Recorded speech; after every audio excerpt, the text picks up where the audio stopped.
Okay, so last week I was facilitating a group of prevention champion healthcare staff, and we were talking about the latest and greatest resources for lowering blood pressure. And I asked the group as an icebreaker, what is one thing you do to self manage your health? And people responded things like, I make sure that I eat vegetables at all my meals. I walk. I spend time in nature. These are all great things, but they're not actually self management. They were naming self care. And it occurred to me that it may be important to define both because both are so important. It's important to understand both if we want to experience the best health possible. And if we are in the healthcare field and are wanting to provide an experience for patients where they experience their best health possible, it's important to know the difference between self-management and self-care. Both are important. And as leaders, it's important so that we can support our staff. So I thought I would define each of them, give examples, and then we would look at the whole life healing assessment wheel, because within that tool, you'll see both self-management and self-care. And I think it will tie it all together in a great way. Okay, self-management. Self-management is the system. This is the system that supports you actualizing your best health. So when I say system, I mean it's comprised of the skills, planning, everything you do to manage your health. So think system. With self-care is what you actually do to maintain your health and well-being. These are the actions you take to support your health. So they're both different, but both equally important. So a self-management, since it's a system, it might include the way you assess your health. It would include how you plan for being healthy, how you prioritize, how your goal setting, the time management piece. All of that falls under self-management. Self-care would be anything that there are 8 areas of self-care in the whole life healing assessment wheel.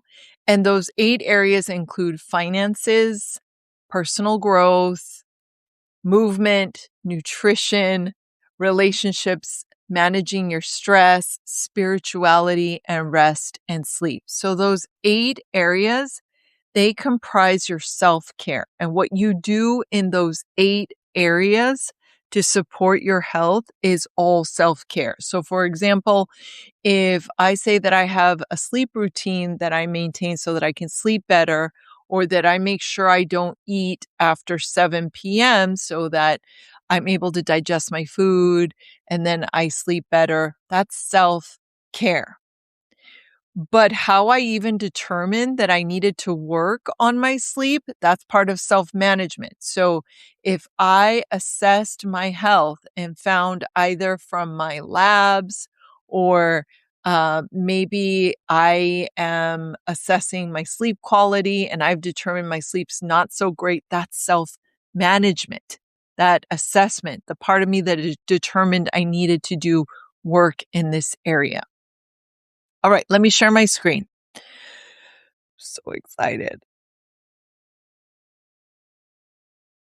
I'm excited that I had this awareness, because sometimes I think we just all know and we don't. And I also realized that even though I'm familiar with this, is because I've lived in it and it took a long time to fully understand it all. So here's the whole life healing assessment wheel. This whole tool within itself, this is self-management. This is a tool that we are utilizing to manage our health so that we can actualize our best health possible.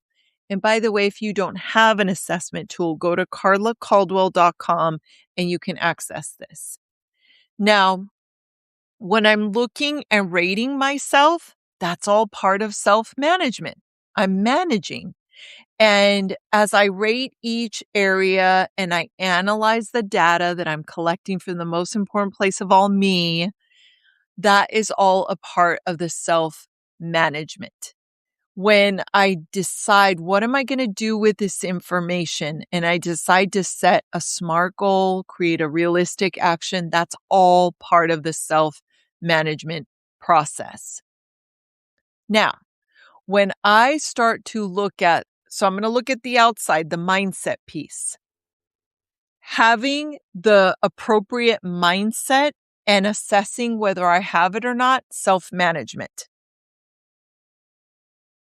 The mindset that's most conducive to experiencing your best health is self-love, gratitude, and mindfulness. If I determine that I could benefit from increasing my mindfulness practice, and I decide that every day I'm going to spend 5 minutes in nature, I'm going to do my best to be in the moment so that I can build my mindfulness muscle, that's self-care. Okay? As I'm looking at these different areas and I'm determining what matters most to me. Okay, family and legacy.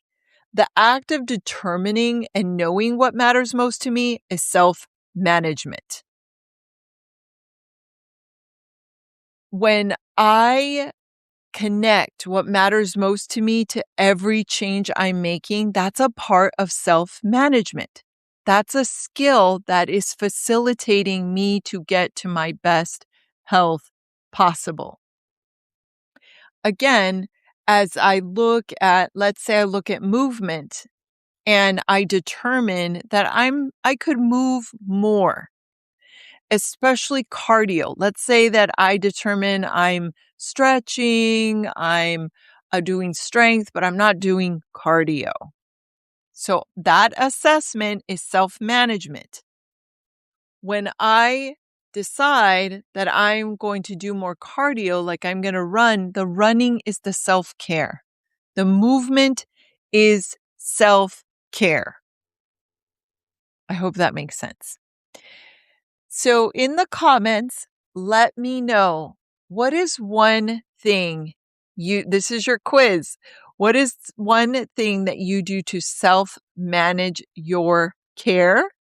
And what is an example of self-care that you do for your health and well-being? So one example of self-managing and one example of self-care, and we'll see if I did a good job explaining it. I'm rooting for your success times 1,000. Have a beautiful day. Thank you for joining me. Please share. If you find this helpful, please share with your colleagues. Understanding both self-management and having a self-management system and consistently taking care of your self-care, the mindset and the 8 areas of self-care, both together contribute to your best health possible. All right. Thank you. Bye. Have a good day.